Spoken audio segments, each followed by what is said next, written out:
నమస్తే city cable news కి స్వాగతం. ముందుగా బులెటిన్ లో హెడ్లైన్స్.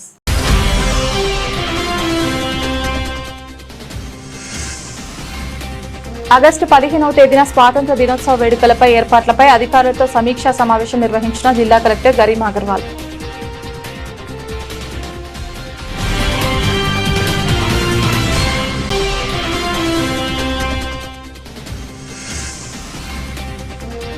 అక్రమ కేసులకు భయపడేది లేదని, రైతులకు న్యాయం జరిగే వరకు పోరాడతామని స్పష్టం చేసిన తెలంగాణ రాజ్యాధికార పార్టీ నేతలు.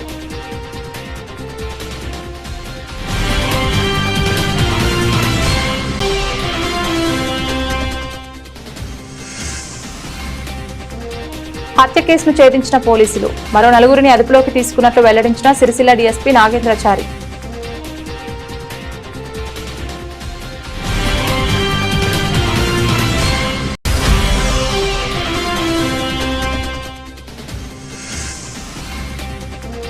హత్య రాజకీయాలకు తెరలేపిన కాంగ్రెస్ నేతలకు తగిన శిక్ష పడేలా చేయాలని బీఆర్ఎస్ ఆధ్వర్యంలో నిరసన కార్యక్రమం.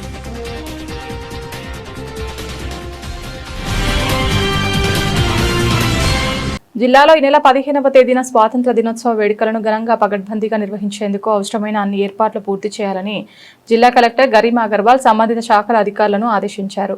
స్వాతంత్ర దినోత్సవ వేడుకల ఏర్పాట్లపై జిల్లా ఎస్పీ మహేష్ పి గీతతో కలిసి సంబంధిత శాఖల జిల్లా స్థాయి అధికారులతో ఈరోజు సమీకృత జిల్లా కార్యాలయాల సముదాయంలో సమావేశ మందిరంలో జిల్లా కలెక్టర్ సమీక్ష నిర్వహించారు. స్వాతంత్ర దినోత్సవ వేడుకలకు జిల్లాలోని అన్ని ప్రభుత్వ శాఖల అధికారులు సిబ్బంది తప్పనిసరిగా హాజరయ్యేలా సంబంధిత అధికారులు చర్యలు తీసుకోవాలని జిల్లా కలెక్టర్ గరిమా అగర్వాల్ సూచించారు. జెండా ఆవిష్కరణకు సంబంధించిన ఏర్పాట్లు, వేదిక, గ్రౌండ్ తదితర ఏర్పాట్లను పోలీస్, రెవెన్యూ, మున్సిపల్ శాఖల అధికారులు సమన్వయంతో పూర్తి చేయాలని సూచించారు. స్వాతంత్ర దినోత్సవ వేడుకల సందర్భంగా వివిధ ప్రభుత్వ శాఖల ఆధ్వర్యంలో ప్రభుత్వ సంక్షేమ అభివృద్ధి కార్యక్రమాలను ప్రతిబింబించేలా స్టాల్స్, శకటాలు ఏర్పాటు చేయాలని కలెక్టర్ ఆదేశించారు. ప్రజా ప్రభుత్వ ప్రాధాన్యత కార్యక్రమాలు, జిల్లాలో అమలు చేస్తున్న అభివృద్ధి సంక్షేమ పథకాలు ప్రజలకు అవగాహన కలిగే విధంగా స్టాళ్లలో ప్రదర్శించాలని సూచించారు. దేశభక్తిని ప్రతిబింబించేలా విద్యార్థులతో సాంస్కృతిక కార్యక్రమాలు, నృత్య ప్రదర్శనలు నిర్వహించేందుకు అవసరమైన ఏర్పాట్లు చేయాలని అధికారులను ఆదేశించారు. విధి నిర్వహణలో ఉత్తమ ప్రతిభ కనపరిచిన అధికారులు, సిబ్బందికి ప్రశంసా పత్రాలు అందజేసేందుకు సంబంధించిన ప్రతిపాదనలు నిర్ణీత గడువులోగా సమర్పించాలని కలెక్టర్ తెలిపారు. రైతులకు న్యాయం జరిగే వరకు తన పోరాటం ఆపేది లేదని టీఆర్బీ జిల్లా అధ్యక్షులు దండు వినోద్ తెలిపారు. ఈ రోజు సిరిసిల్ల ప్రెస్ క్లబ్ లో ఏర్పాటు చేసిన మీడియా సమావేశంలో ఆయన మాట్లాడారు. రైస్ మిల్లులో జరిగిన ధాన్యం అవకతవకపై ప్రశ్నించేందుకే కుట్రపూరితంగా కొంతమంది వ్యవహరిస్తున్నారని వినోద్ ఆరోపించారు. తనపై అనవసరమైన కేసులు నమోదు చేసి భయభ్రాంతులకు గురి చేయాలని చూస్తున్నారని, కేసులకు భయపడేది లేదని, చట్టపరంగా ఎదుర్కొంటారని పేర్కొన్నారు. ఈ సమావేశంలో TRP working president Dama Rajani Kumar Yadav, Kalikota Renuka, Koppula Venkatesh, Mukkera Gangaraju, Kokkati Sridhar, Gaddi Tirupati, గరుడవేని Naresh Yadav, గరుడవేని Devaraju, Gundeti Shekhar, వంగ సునీత, పరకాల రమేష్, చెట్టిపల్లి నరేందర్ తదితరులు పాల్గొన్నారు. తెలంగాణ రాజ్యాధికార పార్టీ రాజన్న సిరిసిల్ల జిల్లా అధ్యక్షునిగా పనిచేస్తున్నాను. ఇప్పుడు నేను నిన్న ఏదైతే నా విషయంలో నాకు సంబంధించి ఒక ప్రెస్ నోట్ రిలీజ్ అయ్యి, ఆ ప్రెస్లో నాకు సంబంధించి నేను ఎవరినో డబ్బులు అడిగినట్టు ఏదైతే మొత్తం క్రియేట్ చేసి ఆ ప్రెస్ నోట్ రిలీజ్ చేయబడిందో దానికి సంబంధించి తెలంగాణ రాజన్న సిరిసిల్ల జిల్లా ప్రజానికానికి, మరీ ముఖ్యంగా రైతాంగానికి బాధ్యతాయుతంగా వారికి నా యొక్క వివరణ ఇవ్వాలన్న ఒక ఉద్దేశం కొద్దీ ఈరోజు ప్రెస్ ముందుకు రావడం జరిగింది.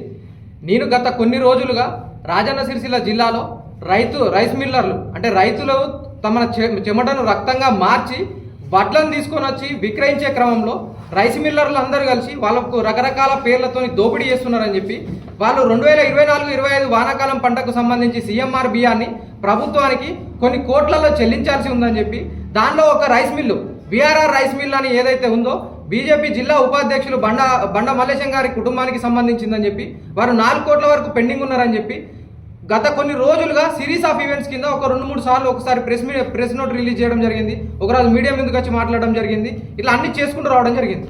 రీసెంట్గా ఒక 4-5 రోజుల క్రితం ఏమైందనంటే దానికి సంబంధించి మీడియా ముందుకు తీసుకొచ్చి మీడియా ముందుకు రిలీజ్ చేసిన ఏమని అనంటే, ఒకవేళ రైతుల పక్షాన మేము తెలంగాణ రాజ్యాధికార పార్టీ పోరాటం చేస్తుంది కాబట్టి మీరు ఒకవేళ రైతుల పైన ప్రేమనే ఉంటే, ప్రభుత్వానికి ఒకవేళ చిత్తశుద్ధే ఉంటే, ప్రభుత్వం వాళ్ళు దోసుకున్నటువంటి డబ్బులు అంటే సీఎంఆర్ బియ్యం రూపంలో కానీ చెల్లించాలి, లేదు అంటే వాళ్ళ ఆస్తులను జప్తు చేసి వాళ్ళపైన కేసులు చేయాలని చెప్పి ప్రభుత్వాన్ని డిమాండ్ చేసి వెమ్లవాడలో ఉన్నటువంటి నా యొక్క పార్టీ ఆఫీసులో నేను ఒక మీడియా సమావేశం ఏర్పాటు చేయడం జరిగింది.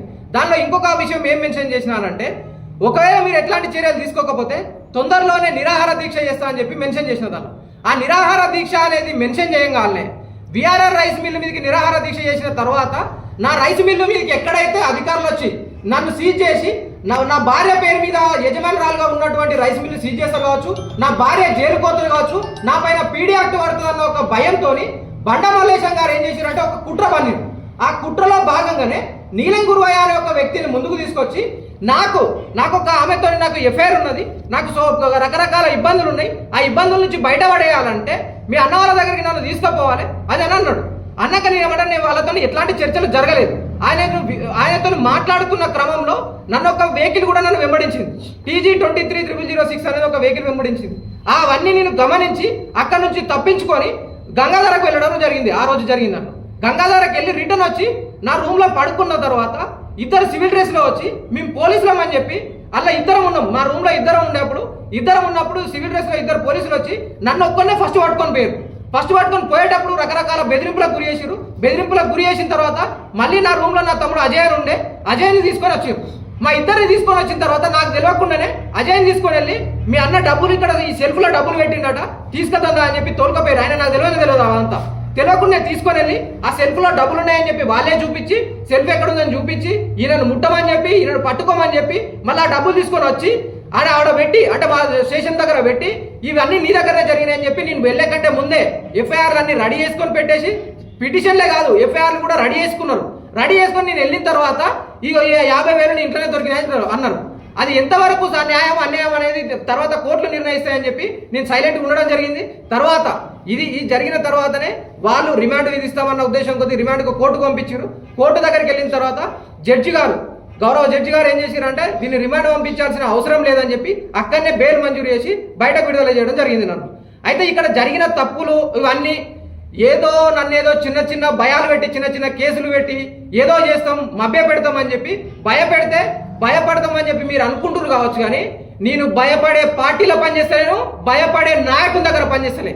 కేసులు పెడితే భయపడతాం అనుకుంటే అది ఇక మీ యొక్క చిల్లర వేషాలకు తర్పం పోస్తుంది తప్ప మేము కేసులు పెడితే ఎట్లాంటి భయానికి గురయ్యేది లేదు. రేపొద్దున ఇది అయిపోయిందని ఇప్పటికే అయిపోయిందని మీరు అనుకుంటారు కావచ్చు. ఎట్టి పరిస్థితుల్లో రాజన్న సిరిసిల్ల రైతాంగ పక్షాన ఖచ్చితంగా నా పోరాటం కొనసాగుతుంది. రైస్ మిల్లర్లు ఎవరైతే ప్రభుత్వ ఆస్తిని దోపిడీ చేసిరో, కోట్లలో దోపిడీ చేసిరో వాళ్ళందరూ వెనుకకి ఇచ్చేంత వరకు, ఆ తిరిగి డబ్బులు చెల్లించేంత వరకు, లేదా వాళ్ళపైన క్రిమినల్ కేసులు పెట్టి జైళ్లకు పంపించేంత వరకు వాళ్ళపైన పోరాటం కొనసాగుతుంది. ఖచ్చితంగా దీనిలో వెనుకొచ్చే సమస్యనే లేదు. ఇక నా కేసుకు సంబంధించి న్యాయస్థానాలలో పరిధిలో ఉంది కాబట్టి నేను ఎట్లాంటి కొన్ని కండిషన్స్ మీద నేను బయటకు వచ్చినప్పుడు నేను దాని గురించి ఎట్లాంటి మాట్లాడడానికి కూడా లేదు. ఇవన్నీ ఏం జరుగుతాయని తదుపరి చర్యలో జరుగుతాయి. నీలం గురువయ్య ఎక్కడి నుంచి వచ్చిండు, ఎవరు ఎక్కడి నుంచి వచ్చిరు అనేది తర్వాత కోర్టులు నిర్ణయిస్తాయి. తర్వాత మీ సంగతి ఏందనేది కూడా చూస్తాం. సిరిసిల్ల మున్సిపల్ పరిధిలోని రగుడు శివారులో హత్యకు గురైన వెంగల వెంకటేశం కేసును సాంకేతిక పరిజ్ఞానంతో పోలీసులు ఛేదించారు. ఈ మేరకు సిరిసిల్ల డీఎస్పీ నాగేంద్రచారి హత్య వివరాలను మీడియాకు వెల్లడించారు. సిరిసిల్ల పట్టణంలోని తారకరామనగర్ కు చెందిన వెలగం వెంకటేశం ఈ నెల 6వ తేదీన రాత్రి ఇంటి నుండి కనిపించకుండా పోయినట్లు మృతుని భార్య వెంగల సులోచన పోలీస్ స్టేషన్లో ఫిర్యాదు చేస్తుందని డీఎస్పీ నాగేంద్రచారి తెలిపారు. సిరిసిల్ల పోలీసులు కేసు నమోదు చేసి దర్యాప్తు ప్రారంభించారని, దర్యాప్తు కొనసాగుతున్న సమయంలో 8వ తేదీన ఉదయం రగుడు శివారు ప్రాంతంలో వెంకటేశం మృతదేహం అనుమానాస్పద స్థితిలో లభించిందని తెలిపారు. పోలీసులు సిరిసిల్ల పట్టణంలోని వివిధ ప్రాంతాల్లో ఏర్పాటు చేసిన సీసీటీవీ కెమెరాలను పరిశీలించగా మృతుడు కనిపించకుండా పోయిన రోజున అతనితో కలిసి తిరిగిన కుసుమ గణేష్ అనే వ్యక్తిని గుర్తించారన్నారు. అదే రోజు మధ్యాహ్నం నమ్మదగిన సమాచారం మేరకు కుసుమ గణేష్ తన మోటార్ సైకిల్ పై వెళ్తుండగా సిరిసిల్లలోని ఎల్లమ్మ చౌక్ వద్ద పోలీసులు అదుపులోకి తీసుకున్నారు. అనంతరం అతడిని విచారించగా హత్య విషయం తెలిసిందన్నారు. నిందితుడు సిరిసిల్లలోని బీవై నగర్ నివాసి. అదే కాలనీలో నివసించే మృతుడు చాలా కాలంగా నిందితుడి వద్ద పనిచేస్తుండేవాడు. అతడు ఎవరికీ సమాచారం ఇవ్వకుండా పనికి గైర్హాజరవుతూ తరచుగా పని మధ్యలోనే ఆపివేసి వెళ్లిపోయేవాడు. నిందితుడు మృతుడిని పని నుండి తొలగిస్తానని చెప్పిన ప్రతిసారి వెంకటేశం భార్య సులోచన నిందితుడి ఇంటికి వచ్చి పెద్దగా అరుస్తూ గొడవ చేసేది. దీనివల్ల ఇబ్బందిగా భావించిన నిందితుడు మృతుడిని ఏదో విధంగా వదిలించుకోవాలని నిర్ణయించుకున్నాడు. కొద్ది రోజుల క్రితం ఇందిరమ్మ ఇల్లు మంజూరు విషయమై ఒక వ్యక్తి భార్యను ₹1,00,000 డిమాండ్ చేశారనే ఆరోపణపై దార్ల సందీప్పై పోలీసులు స్టేషన్లో కేసు నమోదైంది. ఈ కేసు నమోదు కాగా ప్రస్తుతం దానిపై దర్యాప్తు కొనసాగుతుందని తెలిపారు. వెంగల వెంకటేశ్ను తాను హత్య చేసి అతడు దార్ల సందీప్ వేధింపుల కారణంగా ఆత్మహత్య చేసుకున్నట్లు నమ్మించేలా చేస్తే అందరూ దానిని నమ్ముతారని, దార్ల సందీప్ తన పదవిని కోల్పోతాడని, మార్గం లక్ష్మణ్కు రాజకీయంగా ఎవరూ ప్రత్యర్థిగా ఉండరని, అలాగే తనకు కూడా వెంగల వెంకటేశంతో ఉన్న సమస్య తొలగిపోతుందని నిందితుడు నిర్ణయించుకున్నాడు. బట్టల డయింగ్లో ఉపయోగించే నైట్రాప్ పొడి ఆహారంలో కలిపి తిన్నా లేదా ఏదైనా పానీయంలో కలిపి తాగినా మరణానికి కారణమవుతుందని నిందితుడికి తెలుసు. వెంకటేశం నిందితుడు కలిసి మద్యం సేవిస్తూ ఉండేవారు. అందువల్ల నైట్రాప్ను విస్కీలో కలిపి వెంగల వెంకటేశంతో తాగించి అతన్ని చంపవచ్చని నిందితుడు భావించాడు. దీంతో గతంలో కొనుగోలు చేసి ఇంట్లో ఉంచుకున్న ఎంసీ విస్కీ క్వార్టర్ బాటిల్లో తన వద్ద ఉన్న నైట్రాప్ పొడిని కలిపారు. అనంతరం వెంగళ వెంకటేశానికి ఫోన్ చేసి మద్యం తాగడానికి రమ్మని చెప్పాడు. నైట్రాప్ కలిపిన ఎంసీ విస్కీ క్వార్టర్ బాటిల్తో ఒక mansion house quarter bottle 2 water ప్యాకెట్లు తీసుకుని ఆర్టీసీ బస్సులో రగడి శివారుకు వెళ్లాడు. అక్కడ నైట్రాప్ కలిపిన ఎంసీ విస్కీని వెంగళ వెంకటేశంతో తాగించాడు. కొద్దిసేపటి తర్వాత వెంకటేశం కింద పడిపోయాడు. అతడు చనిపోయాడని భావించిన నిందితుడు అక్కడి నుండి వెళ్లిపోయాడు. ఇదిలా ఉండగా లక్ష్మణ్ దార్ల సందీప్ మధ్య కూడా రాజకీయ వైరం కొనసాగుతోంది. ఎందుకంటే ఇటీవల ఎన్నికల్లో లక్ష్మణ్ దార్ల సందీప్ చేతిలో ఓడిపోయాడు. ప్రస్తుత కేసులో ప్రధాన నిందితుడు కుసుమ గణేష్ తో పాటు మరికొందరు వ్యక్తులు లక్ష్మణ్ కు సన్నిహితులుగా ఉన్నట్లు సమాచారం. ఈ సంబంధాన్ని దృష్టిలో ఉంచుకొని పోలీసులు ఇప్పటికే లక్ష్మణ్, పోసు రమేష్, పస్నూరు సూర్యప్రకాష్ మరియు మరో వ్యక్తిని అదుపులోకి తీసుకుని వెంగళ వెంకటేశం హత్యలో వారి ప్రమేయం సంబంధంపై దర్యాప్తు చేస్తున్నామని వివరించారు. కేసు ఛేదించడంలో కీలకంగా వ్యవహరించిన inspector Srinivas, sub inspector Nagaraju, crime party head constable Pulkam Srinivas, పీసీలు బి రవికుమార్, ఎన్ శ్రీనివాస్, అలాగే ఇతర పోలీస్ స్టేషన్ సిబ్బందిని ఎస్పీ అభినందించారు.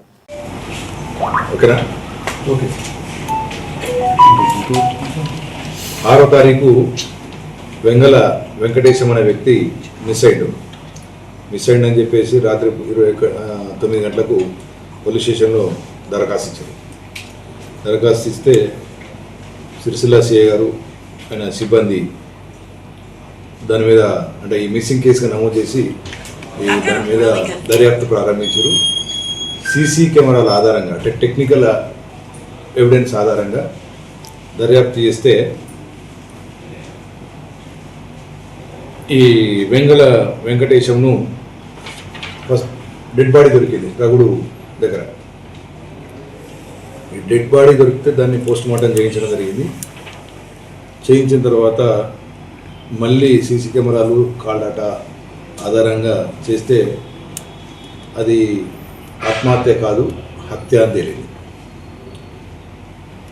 దాంట్లో సస్పెక్ట్ అయినటువంటి లాస్ట్ అతను ఎవరైతే వెంకటేశం తోటి నడుచుకుంటూ పోయిండో ఆ వ్యక్తిని మనం పట్టుకొని విచారణ చేస్తే అతను ఏం చెప్పిండు అని అంటే నైట్రాప్ అని మన పద్మశాలి సోదరులు బట్టలు డైయింగ్ కోసం వాడే దాన్ని కలిపి ఇవ్వడం వల్ల తాగి చనిపోయిండు అని చెప్పేసి చెప్పారు.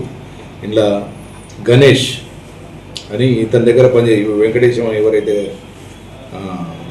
పనిచేస్తాడో, ఎవరి దగ్గర భీములు నింపుతాడో ఆ భీములు నింపే ఓనర్ ఉంటాడు కదా గణేష్, అతను చంపినట్టు తెలియదు. దానికి కారణాలు ఎందుకు అని అంటే ఇంతకుముందు గతంలో ఈ దార్ల సందీప్ అనే వ్యక్తి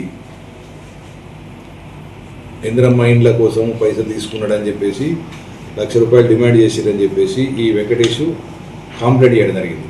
ఈ కంప్లైంట్ చేసినప్పుడు ఆ కంప్లైంట్ మీద దర్యాప్తు జరుగుతుంటే దాని మీద కక్ష కట్టి అతన్ని ఎట్లయినా డిఫెండ్ చేయాలనే ఉద్దేశంతో ఈ గణేష్ అనే వ్యక్తి ఇతన్ని చంపి ఈ నేపాన్ని అవతల మీద నెట్టాలని చెప్పేసి ఒక ప్రయత్నం చేశాడు. దాన్ని ప్రతి ఒక్కటి ఆధారాలతోటి సహా అతను తీసుకున్న మన బాటిళ్ళు కానీ లేకపోతే అతన్ని ఫోన్ కానీ అన్నీ రికవర్ చేయడం జరిగింది. అయితే ఇందులో వెంగళ లక్ష్మణ్, తర్వాత పోసు రమేష్, పసునూరి సూర్యప్రకాష్, ఇంకొక వ్యక్తి ఇతనికి సహాయం చేసినట్టు తెలిసింది. దాని మీద కాల్ డాటా ఆధారంగా వాళ్ళ మీద అంటే దర్యాప్తు చేస్తున్నాం. ప్రస్తుతానికి ఇతన్ని రిమైండ్ చేస్తున్నాం. దాని తర్వాత నెక్స్ట్ ఫర్దర్ యాక్షన్ తీసుకుంటాం. అంటే ఎందుకు చంపాల్సి వచ్చింది సార్? అంటే ఇతనికి 2-3 కారణాలు చెప్తున్నాడు.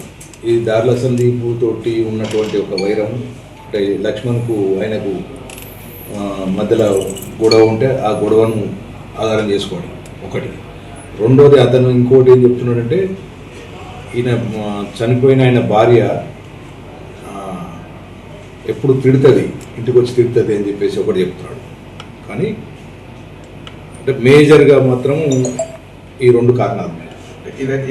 సిరిసిల్ల పట్టణానికి చెందిన నేత కార్మికుడు వెంగళ వెంకటేశంను హత్య చేసిన వారిని శిక్షించాలని కోరుతూ బీఆర్ఎస్ పార్టీ ఆధ్వర్యంలో ఈరోజు అంబేద్కర్ చౌరస్తాలో నిరసన కార్యక్రమాన్ని చేపట్టారు.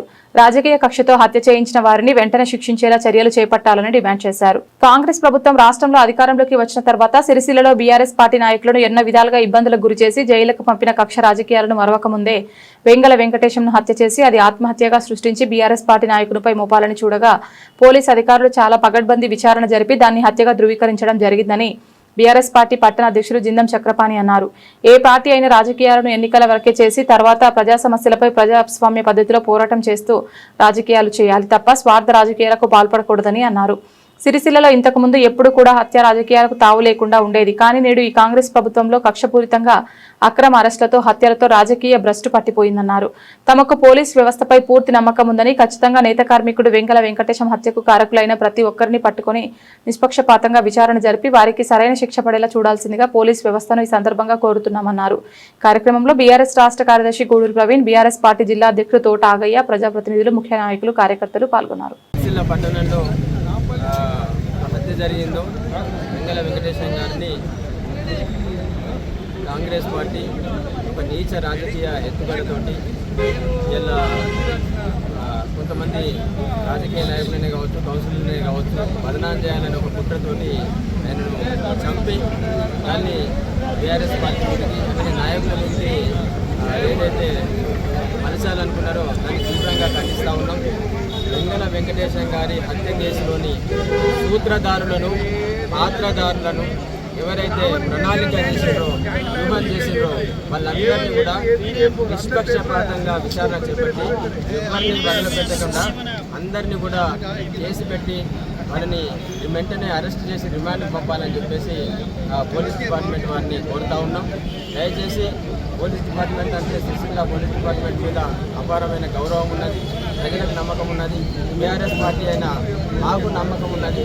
కాబట్టి వెంగళ వెంకటేశం గారి హత్య కేసులో అంటే సాధ్యమైనంత టెక్నాలజీ ఉపయోగించి మీ అందరికీ తెలుసు, తప్పకుండా నిందితులు ఎవరైనా, సూత్రధారులు ఎవరైనా, పాత్రధారులు ఎవరైనా, వ్యూహకర్తలు ఎవరైనా ఎవరిని వదిలిపెట్టకుండా అందరినీ తప్పకుండా కేసు పెట్టి న్యాయపరంగా, చట్టపరంగా శిక్షించాలని చెప్పేసి బీఆర్ఎస్ పార్టీని డిమాండ్ చేస్తూ ఉన్నాం. ఏదైతే ఈ కాంగ్రెస్ హత్య రాజకీయాలు చేస్తూ ఉన్నదో ఇట్లాంటి బదనాలు చేసి పాపం హత్యకు ఇసుగొల్పి ఒక నిండు ప్రాణాన్ని, వెంగళ వెంకటేశ్వర గారి ప్రాణాన్ని బలిగొన్న కాంగ్రెస్ పార్టీని, కాంగ్రెస్ నాయకులను కూడా మేము దీన్ని వ్యతిరేకిస్తూ ఉన్నాం. వారికి తప్పకుండా చట్ట ప్రకారం శిక్ష పడాలని చెప్పేసి కోరుకుంటా ఉన్నాం. ఈ కాంగ్రెస్ రాజకీయాలను మేము వ్యతిరేకిస్తూ ఉన్నాం, నశించాలని చెప్పేసి కోరుకుంటా ఉన్నాం. బీఆర్ఎస్ పార్టీ నాయకులను ఎన్నో విధాలుగా హింసించి జైళ్లకు పంపి లేని కారణాలతో పెట్టి జైళ్లకు పంపిన రాజకీయం సిరిసిల్ల పట్టణంలో అందరికి తెలిసిందే. అంతేకాకుండా నిన్నటి రోజున హత్యకు గురైన వ్యక్తిని ఆత్మహత్యాన్ని సృష్టించి దాన్ని ఎలా ఆత్మహత్య కాదు హత్య అని చెప్పి నిన్న పోలీస్ అధికారులు డిఎస్పీ గారు నిన్న తెలియజేయడం జరిగింది. దీని వెనుక ఎంతమంది ఉన్నా ఖచ్చితంగా వారికి శిక్ష పడేలాగా చూడాలని చెప్పి ఈ కాంగ్రెస్ గుండా రాజకీయం, రౌడీ రాజకీయం, అంతేకాకుండా గతంలో సిరిసిల్ల పట్టణంలోని ఎంతమందికి వ్యక్తిగతంగా సృష్టించి గత కలెక్టర్ గారు ఎన్ని సృష్టించిందో సిరిసిల్ల పట్టణ ప్రజలందరికీ తెలుసు. కానీ అప్పటి రోజున ఆ సమస్యలు కాకుండా చరిత్రలో ఈ మొట్టమొదటిసారి ఈ రాజకీయ పరంగా ఈ హత్య చేయడం అనేది సిరిసిల్ల పట్టణంలోని ఎలక్షన్ వరకే రాజకీయాలు, కానీ ఎలక్షన్ తర్వాత కుట్రలు కుతంత్రాలు చేసి రాజకీయం చేసి ఒక అమాయకుని ఈ రోజున బలి కావడం జరిగింది. దీనికి బాధ్యులైన వారిపైన ఎస్పీ గారు కానీ, డిఎస్పీ గారు కానీ, సిఐ గారి ముగ్గురు సాయశక్తుల ప్రయత్నం చేసి ఏ ఒక్కరిని నిందితుని మాత్రం విడిచిపెడితే మా పార్టీ పక్షాన, మా పద్మశాలిల పక్షాన సుధా మేము డిమాండ్ చేస్తున్నాం. ఖచ్చితమైన ప్రతి ఒక్క వ్యక్తిని అలా ఇంట్రాగేషన్ చేసి ప్రతి ఒక్క వ్యక్తిని రిమాండ్కు పంపాలని చెప్పి మా పార్టీ పక్షాన ఈ రోజు మేము డిమాండ్ చేస్తున్నాం. సిరిసిల్ల పట్టణ పద్మశాలి కుల పెద్దల సమక్షంలో పద్మశాలి యువజన సంఘం సిరిసిల్ల యొక్క ఎన్నికల నిర్వహణ కొరకు అధ్యక్షులు గుండ్లపల్లి పూర్ణచందర్ ఎన్నికల అధికారి మామిడాల భూపతికి బాధ్యతలు అప్పగించారు. ఈరోజు పద్మశాలి సంఘ భవనంలో ఏర్పాటు చేసిన కార్యక్రమంలో వారు మాట్లాడారు. ఈ నెల 23 రోజున ఎన్నికలు నిర్వహించాలని, ఈ సందర్భంగా ఎన్నికల అధికారిని కోరడం జరిగిందని పూర్ణచందర్ పేర్కొన్నారు. సందర్భంగా ఎన్నికల అధికారి త్వరలోనే యువజన సంఘం యొక్క తుది జాబితా నోటిఫికేషన్ విడుదల చేస్తామని తెలిపినట్లు వెల్లడించారు. కార్యక్రమంలో పద్మశాలి సంఘం నాయకులు, యువజన సంఘం నాయకులు తదితరులు పాల్గొన్నారు. పద్మశాలి కళ్యాణ భవన సంఘంలో సిరిసిల్ల పట్టణ పద్మశాలి యువజన సంఘం యొక్క ఎన్నికల నిర్వహణ కొరకు సమక్షంలో మన ఎన్నికల అధికారికి వారికి బాధ్యతలు అప్పగించడం జరిగింది. ఇంతకుముందు 3వ తారీఖు నాడు ఈ పద్మశాలి యువజన సంఘం యొక్క ఓటర్ జాబితాను వివిధ మాధ్యమాల ద్వారా సోషల్ మీడియాలో ఓటర్ లిస్టును పబ్లిష్ చేయడం జరిగింది. ఆ ఓటర్ లిస్టులో వచ్చినటువంటి అభ్యంతరాలన్నింటినీ కూడా పరిశీలించి దాదాపు అన్నింటినీ కూడా పరిష్కారం చేయడం జరిగింది. తుది జాబితాను ఎన్నికల అధికారి వారు ప్రకటించడం జరుగుతూ ఉన్నది. వారికి అప్పచెప్పడం జరిగింది, వారే ప్రకటిస్తారు. తర్వాత ఎన్నికలు కూడా మళ్ళీ వచ్చే వారంలో ఉండేటువంటి అవకాశం ఉన్నది. ఆ ఎన్నికల అధికారులు తదుపరి విషయాలన్నీ కూడా వారి ఆధ్వర్యంలో వారు చెప్పడం జరుగుతూ ఉన్నది. అయితే పద్మశాలి యువజన సంఘంలో ఎన్నికలలో పోటీ చేసేటువంటి అభ్యర్థులు ఖచ్చితంగా 18 నుంచి 35 సంవత్సరాల లోపుగా ఉన్నటువంటి వారు మాత్రమే అర్హులుగా ఉంటారు. ఎవరైతే 30 సంవత్సరాల పైబడి ఉన్నటువంటి వారు ఎవరైతే ఉన్నారో వారు అనర్హులుగా ఉండడం జరుగుతుంది. వీటి జరిగేటువంటి యువజన సంఘం ఎన్నికలలో ప్రతి ఒక్క యువజన సంఘ సభ్యుడు వారి యొక్క ఓటు హక్కును వినియోగించుకొని సమర్థవంతమైనటువంటి నాయకులను మన సంఘానికి పనిచేసేటువంటి నాయకులను ఎన్నుకోవాల్సిందిగా పేరున కోరుతా ఉన్నాను. Thank you. జై మార్కండ్. అంటే సరిపోతాయి. బులెటిన్ ముగించే ముందు హెడ్లైన్స్ మరొకసారి.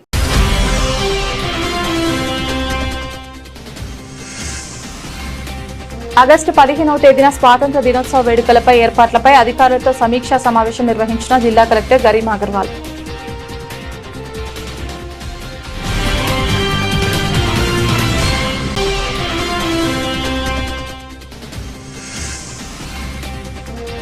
అక్రమ కేసులకు భయపడేది లేదని, రైతులకు న్యాయం జరిగే వరకు పోరాడతామని స్పష్టం చేసిన తెలంగాణ రాజ్యాధికార పార్టీ నేతలు.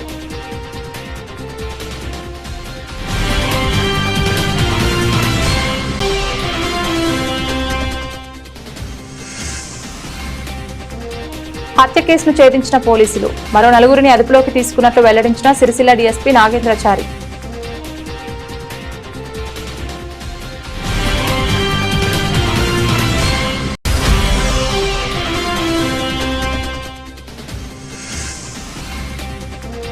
హత్య రాజకీయాలకు తెరలేపిన కాంగ్రెస్ నేతలకు తగిన శిక్ష పడేలా చేయాలని బీఆర్ఎస్ ఆధ్వర్యంలో నిరసన కార్యక్రమం.